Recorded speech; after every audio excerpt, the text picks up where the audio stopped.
Hello, hello. Okay, y'all, we about to do a quick refresher on the exponent rules. Grab that pen, grab that paper, and bring that big old brain over here, y'all. Let's get to it.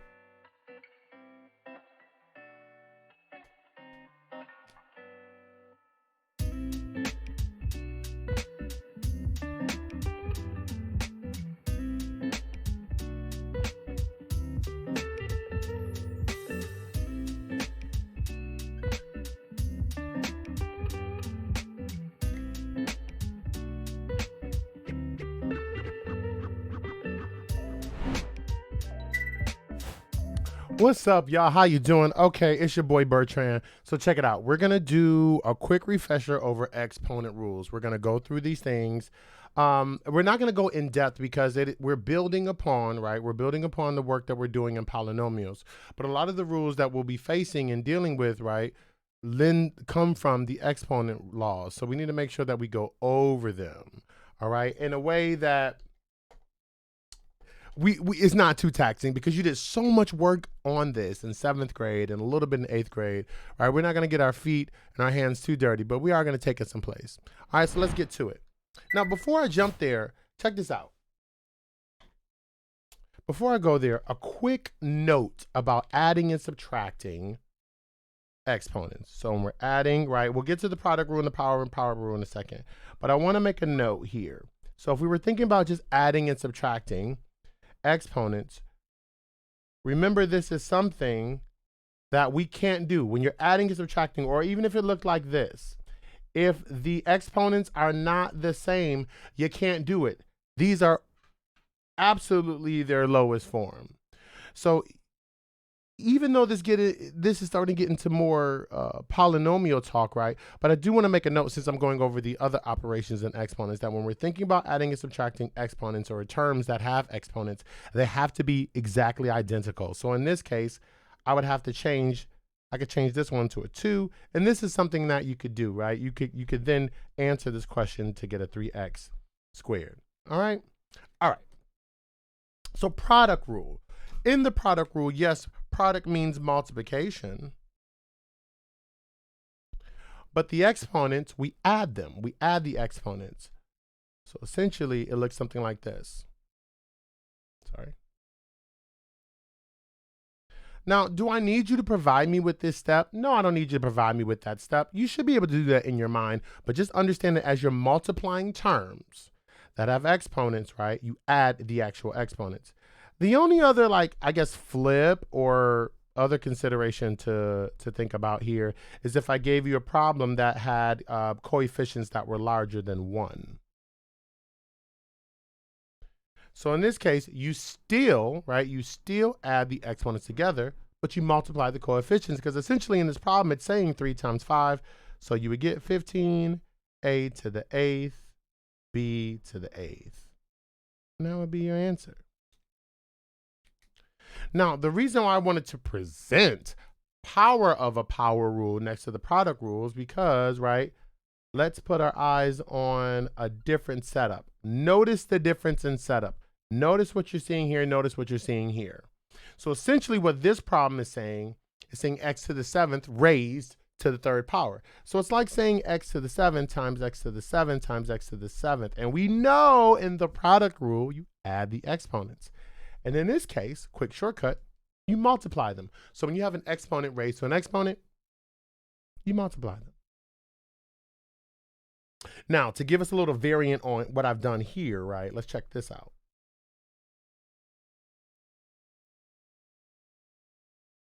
Now, here's another power of a power rule.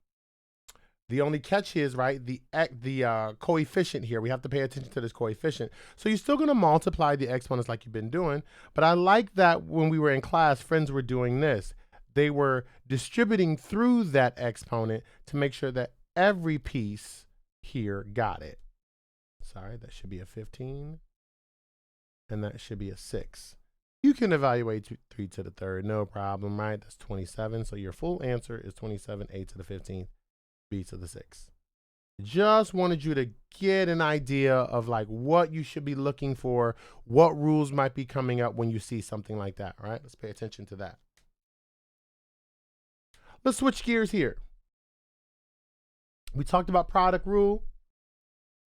And if product we're supposed to add the exponents, then you guessed it, in the quotient rule, we subtract them. So if I gave you a basic quotient rule, here's a problem like this, right? That is that one minus that one, which again, you got. The only other difference, I guess, and we've tried this to make it a little bit more complicated, is that if I gave you something that looked like this,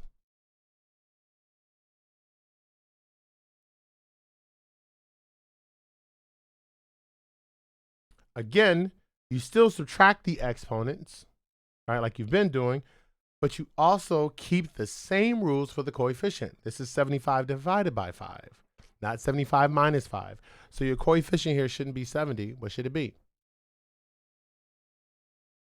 I think somebody's going to figure it out. What is this, 15? Yeah. And then you do it the same way, x to the third, y squared, and then the z's cancel out each other. Something else that happens in the quotient rule, and you'll see this a lot, right, is this idea of negative exponents. So the negative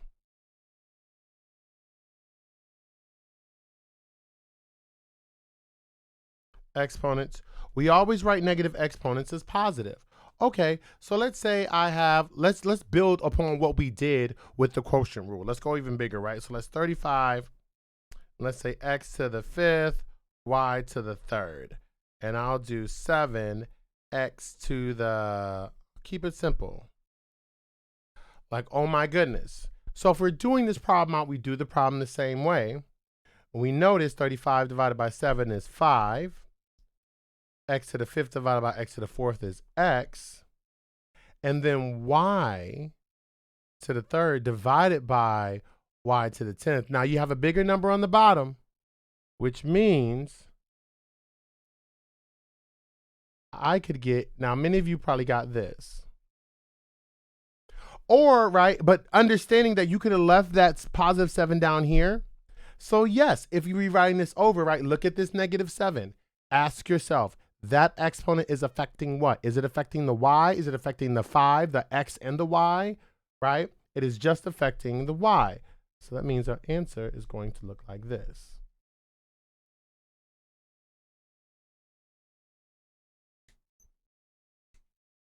Conversely, it is always easier, in my opinion, to, let's say, write out, I like to write things in positive versions first and then solve. So let's say I gave you a problem where it involved negative exponents.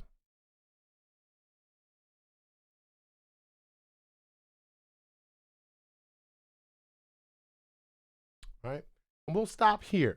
But I think you're getting the general idea of what's happening with negative exponents. Again, you still do the coefficients the way you've been doing the coefficients, no problem. Now, then what I would do here, I want to move all of these around. So because I only want to really work with positive exponents. So I'm going to do some switching. If it's a to negative 4 up top, that should make it a to the 4th, positive on the bottom. If it's a to negative 8 on the bottom, it's a to the 8 on top. This b to the 3rd is going to stay here because it's positive. And guess what? This b is going to come up here. You with me? And now look at that. Ooh, look at that. Product rule, people. And then there's a quotient rule. So you see how the rules start to like blend into each other. And this is even the most complicated we've done. But understand how quickly it is for these rules to start to overlap each other, right? Okay, so let's finish it out. Let's evaluate. So a to the 8th divided by a to the 4th is just a to the 4th. B to the 5th, not 6. That's product rule.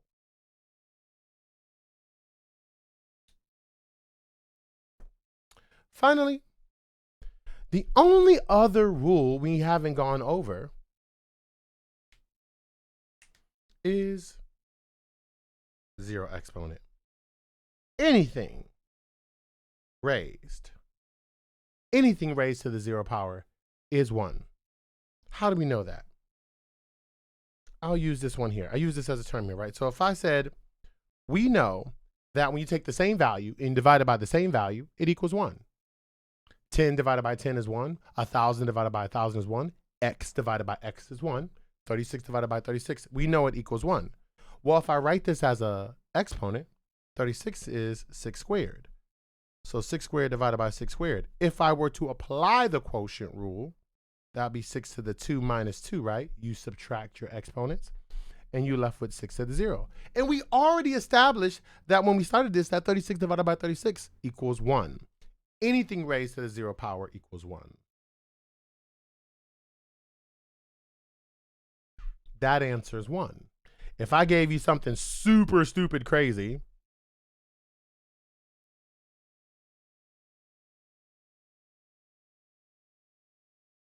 well, it's not stupid crazy. Let's say, and I raise that to a 0 power. Check it out, power of a power. Ask yourselves this question, and we'll stop here. Ask yourselves this question. As I'm throwing markers everywhere. What is this 0, this exponent, affecting? Is it affecting all of this? Or just this? Just this. So that's like saying negative 5, a to the third, b to the 5 times 1. Be careful of that, right? And then there you go. Okay? So remember, friends, when you're adding and subtracting, let's go back to the other cam here. When you're adding and subtracting, right, the numbers have to be the same. The exponents have to be the same value. It has to be x cubed plus x cubed. That has to be there. Pay attention that when you're dealing with your 0 exponents, anything raised to the 0 power equals 1. Just because you see a negative exponent does not necessarily mean your answer is going to be negative. All right. And I think the biggest one that I've noticed since we've been working on this is really paying attention to the product rule and the power of a power rule. When you have an exponent that's being raised to another exponent versus it's just being multiplied with another exponent. Very, very different. All right. So we're going to end it right there, y'all. And that's going to do it. I hope you learned a lot. Let's make sure we're labbing. Let's make sure we're asking questions. And no matter what, let's keep trying this workout here, y'all, and keep going forth unafraid.